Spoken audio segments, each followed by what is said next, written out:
In hard times, when everything going on is devastatingly heartbreaking, painful, and incomprehensible, and the future feels deafening in its uncertainty, reading books can offer us comfort nothing else seems to be able to give. We may find solace in books and reassurance that it's okay to feel lost or scared, and hope for the world to come. Life really has been feeling so brutal these days, and it feels more important than ever to take care of ourselves and each other.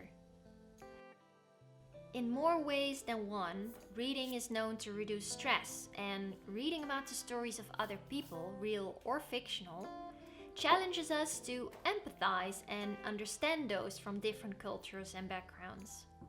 It also makes us question ourselves.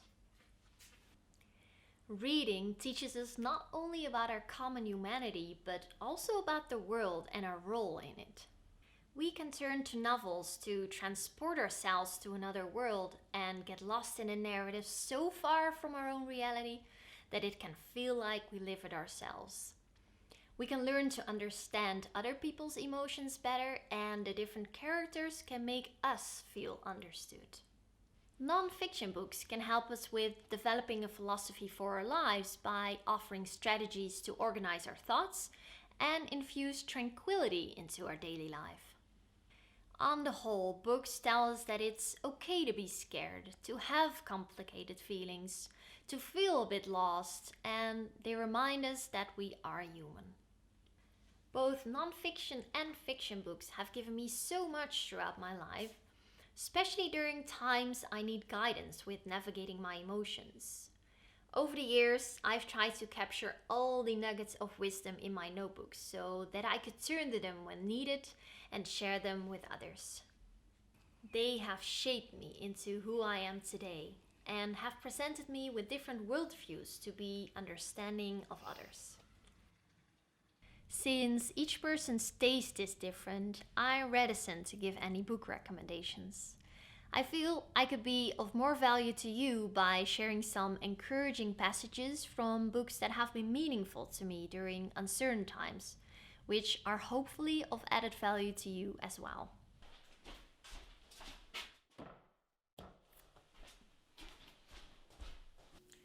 Ronia could not hear him, but she could see from his lips what he was saying. And although neither of them could hear a word, they spoke to each other. They said what must be said before it was too late. How good it was to love someone so much that there was no need to fear even the most difficult thing. They spoke of it, although neither of them could hear a single word.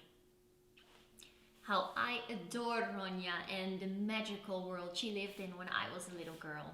She gave me permission and the confidence of being an independent and strong-headed little girl, and she showed me the importance of friendship. Both Ronia and her friend Berg truly valued their friendship as something so important to their lives, they needed it to survive. This passage from the book, for me, sums up this unconventional, beautiful friendship. He was a man of black and white, and she was color, all the color he had. We fear it, yet most of us fear more than anything that it may take someone other than ourselves. For the greatest fear of death is always that it will pass us by and leave us there alone. The heartwarming story about the reawakening of Ova, who is frozen by grief, left me with great affection for a man who I had wrongly judged from the beginning of the book. The steadfast stream of kindness shining like a star at the core of the novel showed me the ability we have as people to touch one another's lives. These two passages sum this up for me. We all crave love and community. And this I believe, that the free exploring mind of the individual human is the most valuable thing in the world. And this I would fight for. The freedom of the mind to take any direction it wishes undirected. And this I must fight against. Any idea, religion or government which limits or destroys the individual. This is what I am and what I am about. In this book, Steinbeck portrays his characters as human, full of glorious and messy complexity. I can see something of myself in the characters, whether I want to or not. This was my first Steinbeck, and it made me fall in love with his writing, his ideas, and his cry for individual freedom and social justice. It made me ache for goodness in a world of evil, and it made me respect the power of storytelling to explain the inexplicable difficulties of family life. Steinbeck just words things in a way that I never could, and by doing so, he helps validate my feelings. And of course, people are interested only in themselves. If a story is not about the hearer, he will not listen. Reading novels from authors who write with such empathy make the adventures of their characters with their thoughts, pearls, and ideas so relatable and so heartwarming. I also feel that there's a lot to learn from nonfiction books though, when it comes to developing your own true philosophy of life. Take the insults of your fellow humans to be like the barking of a dog. When a dog barks, you might make a mental note that the dog appears to dislike you, but you will be a fool to become upset by this fact. In ancient times, there were philosophers whose main job was to teach philosophy of life. One group of philosophers, the Stoics, assert that the important goal in life is to achieve tranquility. By tranquility, they mean living without or with little negative emotions like anger or anxiety, and have a tranquil state of mind. In this book, what the author has done is to distill the teachings of great Stoics into concise guidelines that can be applied to everyday life. It makes for a very practical guide to living well, which is, in my opinion, more than needed in these modern times. What upsets people is not things themselves, but their judgments about these things. Success is the product of daily habits, not once-in-a-lifetime transformations. The difference a tiny improvement can make over time is astounding. Bamboo can barely be seen for the first 5 years as it builds extensive root systems underground, before exploding 90 feet into the air within 6 weeks. The best way of building a habit is making it part of your identity. Many people think they lack motivation when what they really lack is clarity. I've always been a fan of implementing habits into my day-to-day to declutter my headspace and progress in what I find important. This book has been a great reminder that my efforts build up over time and mastery takes patience. It can take a long time to see big results, but that doesn't mean that what I'm doing now is useless. The contrary, all these small efforts together result in a big impact, so keep on keeping on.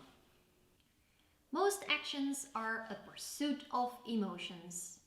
Practice feeling emotions intentionally instead of using actions to create them. You don't need a beach to feel tranquility. Places don't make emotions. You do. Your whole experience of life is in your mind. Focus on your internal world, not external world. Success comes not from the crowd, but from feeling proud. There's no one answer to how to live. In this book, each of the 27 chapters make a different argument for the right way to live. Therefore, it gives perspective on how other people live and the pros and cons of those choices. It has made me less judgmental for sure. It also offers practical approaches that are worth trying in different life situations if one is stuck and needs a gentle push towards a new stage in life. I realized that the main question is not how to live, but what am I really looking for right now in my life?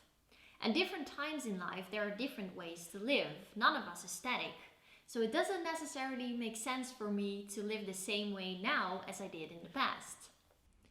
I have learned many great things from these books, and at times at which negative emotions seem to take over all of my thoughts, I turn to these books. I feel that not only can books be our companions, but they can also be our safe haven. Whenever we are tired or stressed or lonely, picking up a book and reading can help us visit another world. A world free of worries and everyday tension. I really hope the passages I shared resonate with you in some way and give you a little piece of comfort during these devastating times. I hope you will look up your favorites as well and spend a little quality time with them. Maybe we can all read each other our favorite passages for deepening our connections and providing each other comfort. I wish you all love, peace, and connection, and I hope to see you again in the next video. Thank you for connecting with me today. Bye for now.